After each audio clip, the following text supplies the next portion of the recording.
Have you ever had moments in your life of mindlessly slogging along, just trying to get things done? I have. When I used to be an insurance lawyer in Vancouver, Canada, just trying to pay off my student loans, after 7 years of university and 2 degrees, my job was to come up with a number, a so-called fair compensation for people who died in unexpected situations, like car accidents or during a surgery. I disconnected from my heart. Instead of feeling sadness or empathy for these human beings and their families, I chose to look at them as a file or a case number, a monetary sum to be substantiated with case law and evidence. While my vital signs were all normal, I felt more and more dead inside. This is my story, my case for death, and why I now believe that cultivating a meaningful relationship with death is the key to truly living life. My transformation started in 2010. I was standing in a long line, waiting for coffee, contemplating yet another stack of files of dead people, when a sweet little voice inside of me says, "You need to wake up." Well, duh, I thought. No, not from caffeine. You need something way bigger to shake up your life.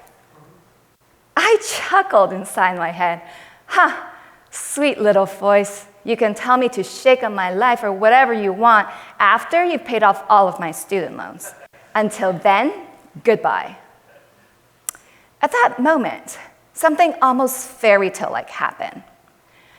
This purple flyer caught my attention. It's got a photo of a woman who looks ridiculously happy. From what? From running? I read, "Run a marathon and fundraise to fight leukemia." I was oddly intrigued and thought, well, I don't run at all. But maybe this is what I need to shake up my life. So for the next 3 months, I became a part of a marathon team to create awareness, raise money, and fight for life. My team and I, we met up on weekends and evenings to fundraise and run together. My teammates became my friends. They had all either survived cancer or they had lost somebody close to them because of it. Cindy, she lost both of her parents to cancer on the exact same date, 1 year apart. And there's Tony. He was fighting cancer, going to chemotherapy in between our meetings. I noticed the more I opened my heart to my friends' experiences and emotions, the more and more I felt alive inside. During one of our team meetings, I met the bravest boy I've ever come to know, Jason. Jason came into the meeting to share his story with us. Wearing baseball gear from head to toe, he was citing stats for home runs, ERAs, RBIs. Whatever these things are, it was his excitement that truly inspired me. Here was this boy who was only 5 years old. He knew he had leukemia and could be facing death at any moment. But he exuded so much love and passion for baseball and for life, as if there was nothing that could stop him from living to his fullest. Only 2 weeks after that meeting, I heard Jason had passed away. It truly hit me. Death wasn't something that happened to other people or on paper. If it could happen to Jason, it could to me or to anyone at any time. Jason's death transformed the way I looked at time, how it's not guaranteed. It is a gift. But what was I doing with my gift? I knew I could not go back to the office and sum up another life with a fair compensation. I needed to live with as much love and passion as Jason did. So I decided to move to a place where I felt most alive. Well, driving to Hawaii proved to be difficult. So as a part of my new life, I gave up on a few things. First, I gave up my car for a bicycle. Then I gave up my partnership track, which was a chance to become a partner at the law firm. My mother still thinks that's crazy to this day. Anyway, I shifted gears entirely. And after moving, I decided to practice law differently. Today, I have my own law firm, and I practice estate planning. I help my clients navigate the archaic set of laws that apply to the distribution of possessions after your death.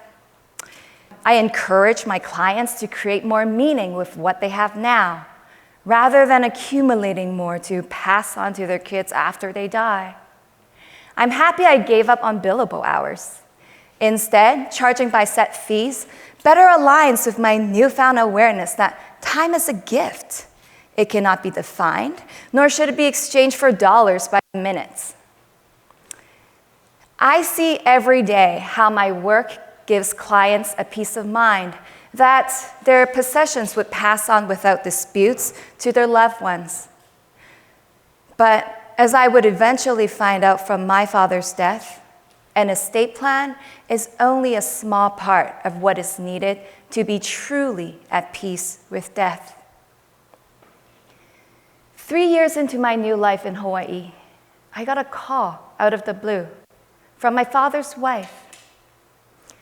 My father was dying from lung cancer. I flew into Vancouver, situated myself around the hospital bed with my father's wife and my half-sister, both of whom I've never spent any time with.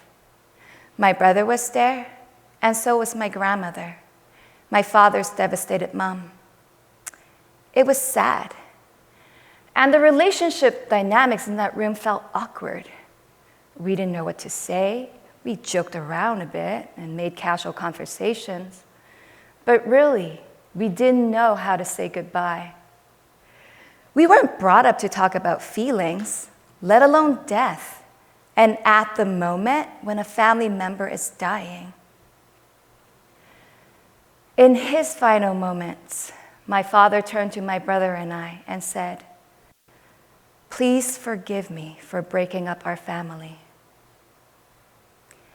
After he died, my brother says, "Julie, Dad asked for forgiveness for the wrong thing.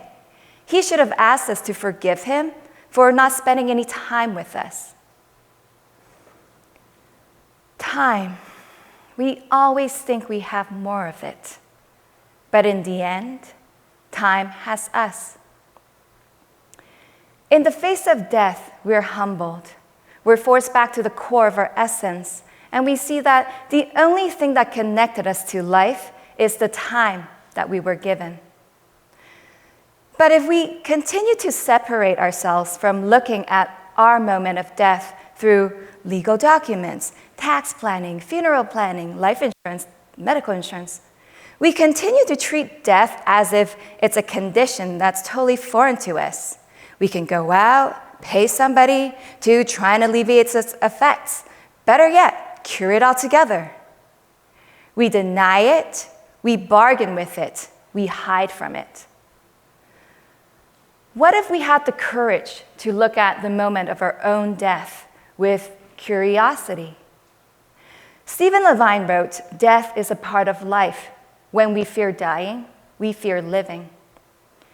Having consciously accepted my own death was one thing, but witnessing my father's death through our struggles to say what mattered to each of us showed me how little, as a society, we were brought up to make peace with our own death. I decided I needed to reframe the way I look at death and explore how it affects the way I live now. I also asked myself, how may I provide more peace to others in facing their own eventual moment of death? Have you heard of a death doula?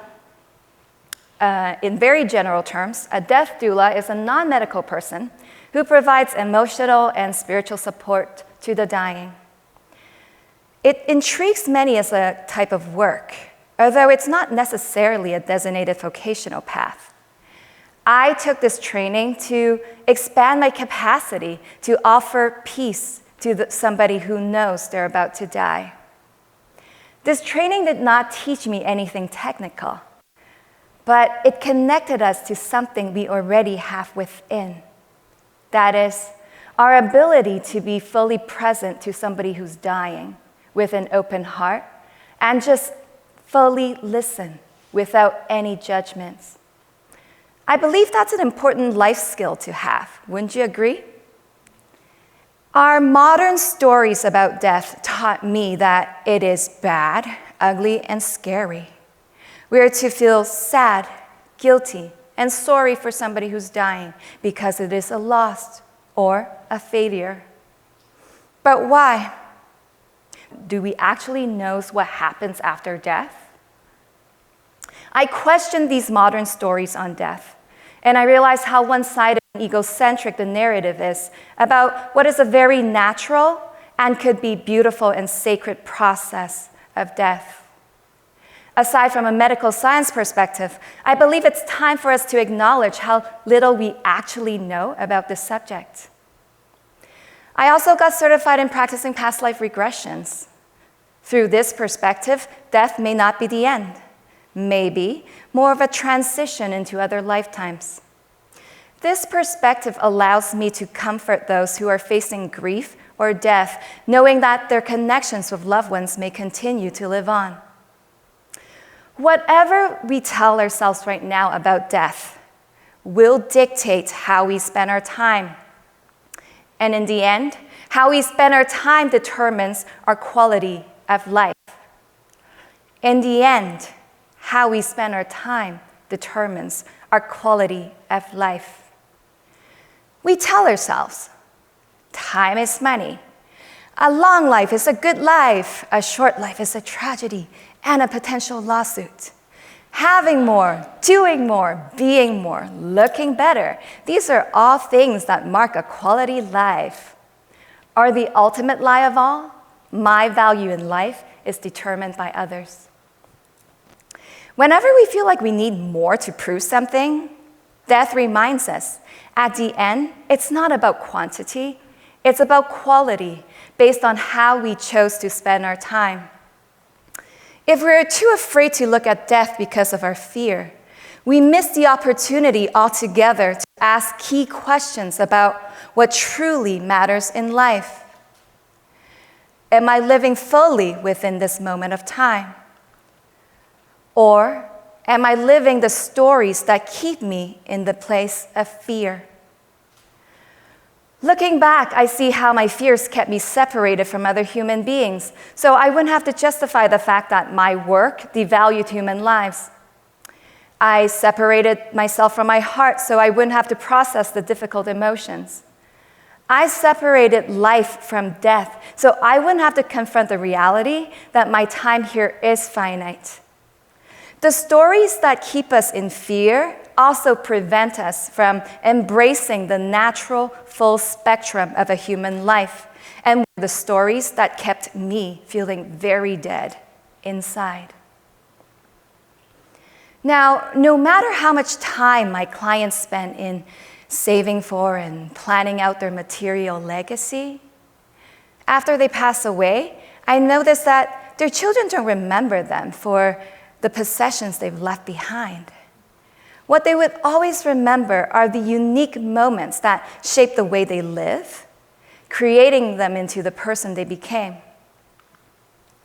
My father in his 20s, with $2,000 in his pockets and less than 20 words in his English vocabulary, convinced my mother to move with my brother and I from Hong Kong to middle of nowhere Canada, what we would say as San Kala in Cantonese, to start a new life. Guess he wasn't too afraid of living fully back then.